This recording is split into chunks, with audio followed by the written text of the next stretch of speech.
Oke, halo semuanya, selamat datang di video satu. Video kali ini, perkenalkan, saya Dika, dan di beberapa video ke depan, kita akan membahas tentang pengantar akuntansi satu. Oke, bersama saya. Kita akan buat ini jadi fun. So, ya, mari kita mulai. Izinkan saya untuk uh, share screen ya. Sudah terlihat? Sudah terlihat? Oh, sudah. Oke, izin ke bawah. Boleh nggak sih? Ya nggak apa-apa gini aja. Jadi ini adalah materinya. Jadi materi pertama ini kita akan belajar tentang pengantar akuntansi ya. Kita bangun suatu bahasa bisnis. Ini adalah konsep inti dalam akuntansi. Oke, kita mulai. Sebenarnya apa sih itu akuntansi? Akuntansi adalah proses mengubah peristiwa ekonomi menjadi informasi yang berguna. Akuntansi itu adalah sistem yang mengidentifikasi, mencatat, dan mengkomunikasikan peristiwa ekonomi suatu organisasi kepada para pengguna yang berkepentingan. Jadi, akuntansi itu intinya ada 3 step. Ada mengidentifikasi, kedua mencatat, dan yang ketiga adalah mengkomunikasikan. Pertama adalah kita pilih peristiwa ekonomi. Kan ada banyak transaksi, kita cuma pilih peristiwa ekonominya aja. Kalau udah kepilih peristiwa ekonominya, kita catat. Kita klasifikasikan dan kita ringkas datanya. Kemudian kita siapkan laporan akuntansi dan kita kasih ke pengguna. Oke? Nah, kita kasih ke pengguna. Nah, siapa sih pengguna itu? Ada 2 pihak ya. Yang pertama adalah pihak internal, dan yang kedua adalah pihak eksternal. Internal itu di dalam perusahaan ya, dia yang merencanakan, mengorganisir, dan menjalankan bisnis. Kalau eksternal itu di luar perusahaan, mereka pihak yang pengen tahu informasi keuangan tentang perusahaan itu sendiri.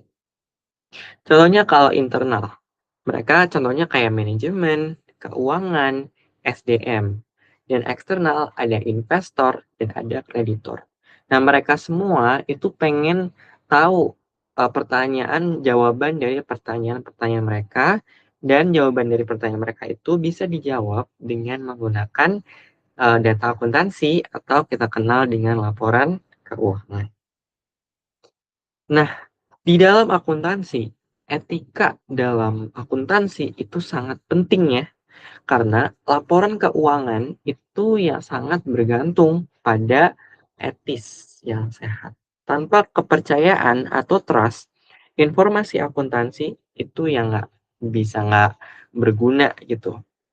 Nah, etis itu adalah standar perilaku yang digunakan untuk menilai tindakan seseorang sebagai benar atau salah, jujur atau tidak jujur, adil atau tidak adil. Nah, ketika perusahaan melakukan skandal nih ya, contohnya kayak yang di layar ada Enron, Parmalat, terus Satyam, ada AIG, itu melakukan skandal, berarti kepercayaan itu runtuh, begitu pula bisnisnya. Makanya etika itu sangat penting ya. Kemudian, untuk memastikan laporan keuangan itu konsisten dan dapat dibandingkan, akuntan itu mengikuti seperangkat aturan yang sama. Jadi ada standarnya. Nah, di standarnya itu ada 2, ada IFRS dan GAAP. IFRS itu standar global. Ini dipakai oleh sebagian besar negara di dunia ya. Dan kalau GAAP itu dipakai di Amerika Serikat. Yang kedua, itu prinsip pengukurannya. Di akuntansi ada 2 prinsip pengukuran utama. Yang pertama adalah historical cost principle, dan yang kedua adalah fair value principle. Historical cost maksudnya adalah aset itu dicatat sebesar biaya untuk memperolehnya. Gitu ya. Walaupun untuk beberapa tahun ke depan nilainya itu naik turun, tapi tetap dicatatnya itu saat historical cost-nya, saat perolehannya. Ini contohnya kayak buat tanah gitu ya. Jadi walaupun tanah itu 10 tahun ke depan nilainya naik, tapi kan di akuntansi tidak dicatat kenaikannya. Nah, tapi ada nih yang dicatat. Nah, itu kita pakai prinsip fair value. Jadi untuk aset dan liabilitas itu dilaporkan pada nilai wajar atau harga pasar ya. Nah, ini dipakai buat buat contohnya aset-aset yang dapat diperjualbelikan secara cepat. Contohnya kayak surat berharga, itu pakainya nilai wajar. Obligasi, gitu, pakainya nilai wajar. Saham juga ya. Kemudian, di akuntansi, kalian pasti pernah dengar kata balance. Nah, balance itu kita bisa pakai rumus ini. Aset sama dengan liabilitas ditambah ekuitas. Aset itu adalah sumber daya yang dimiliki bisnis yang bisa memberikan manfaat di masa depan.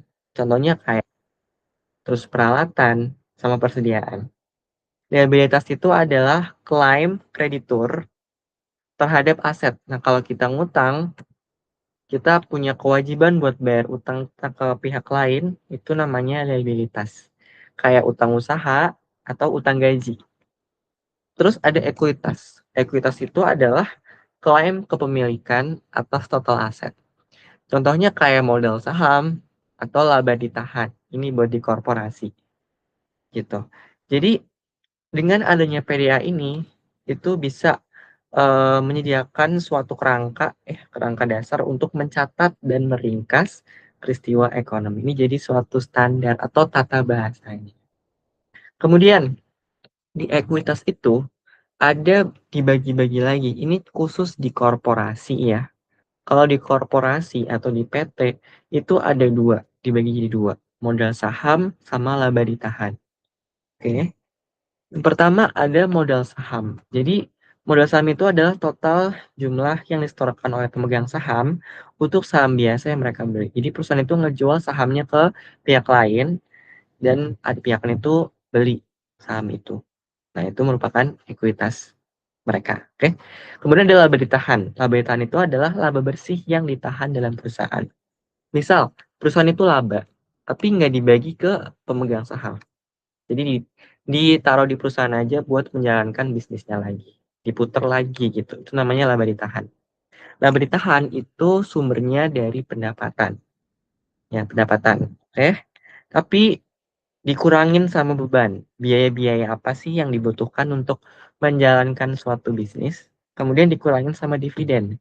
Dividen itu adalah duit laba itu dikasih ke pemegang saham. Itu namanya dividen. Kalau di perusahaan perseorangan atau perusahaan yang dimiliki oleh satu orang, itu namanya adalah private. Dan juga di firma juga namanya private. Nah, ini kita masuk ke analisis contohnya ya.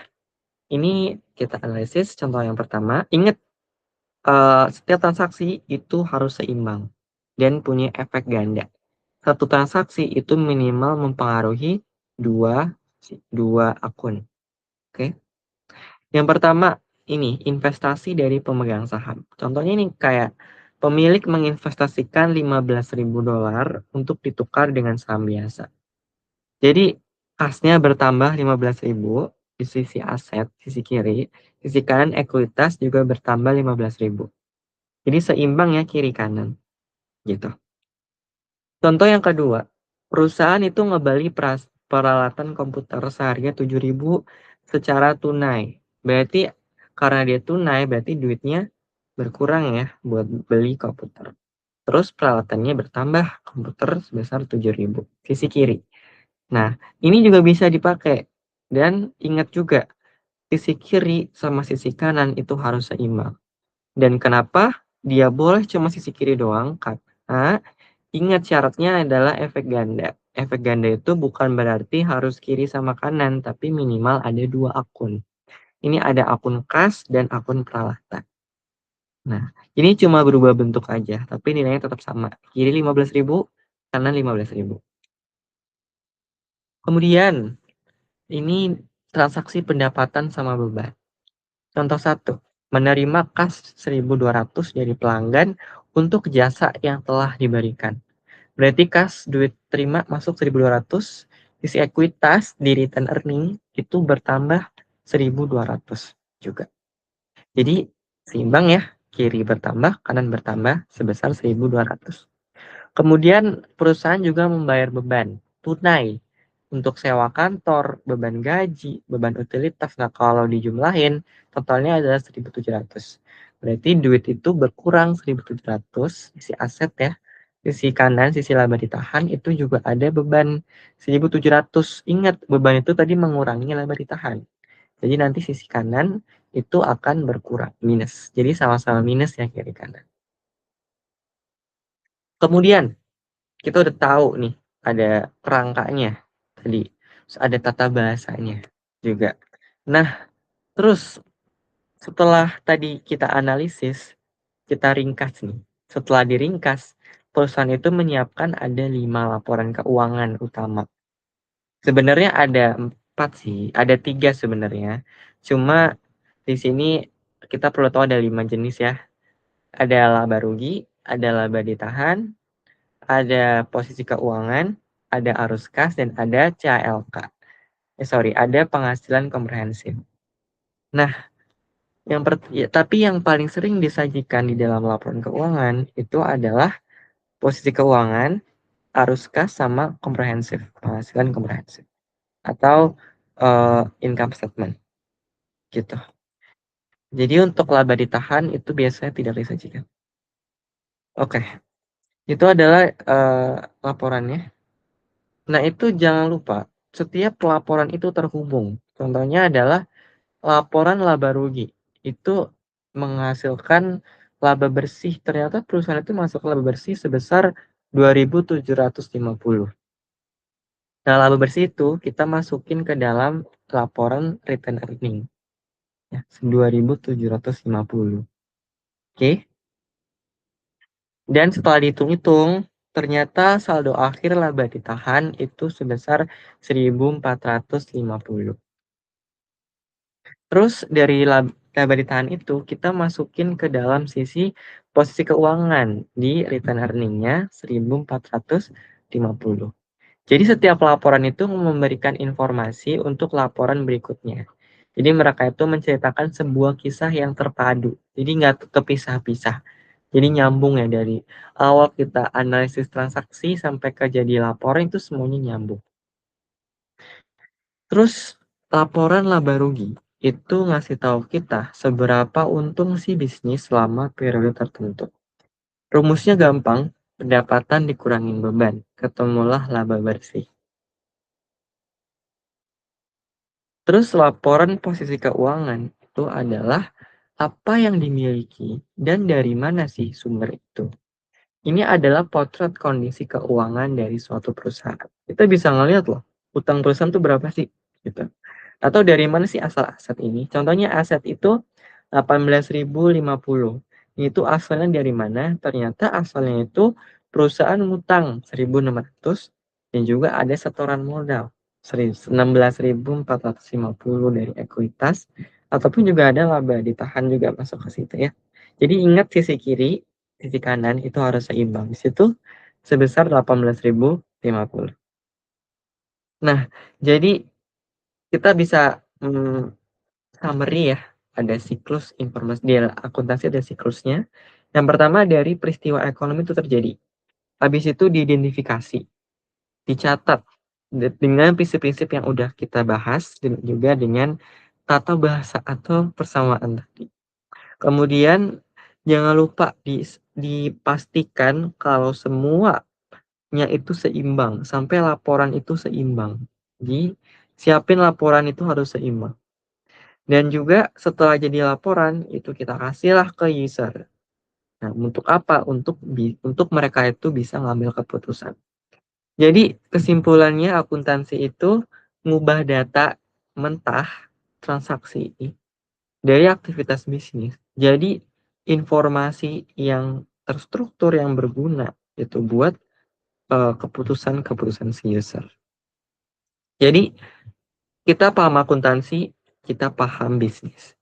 Akuntansi itu nggak cuma sekedar angka, tapi ini adalah bahasa universal tentang bisnis dan fondasi buat ngambil keputusan strategis. Jadi itu adalah video 1, dan selamat, kamu telah tahu dasar inti dari akuntansi sebagai suatu bahasa bisnis. Di video berikutnya kita akan lanjutkan di chapter 2. See you.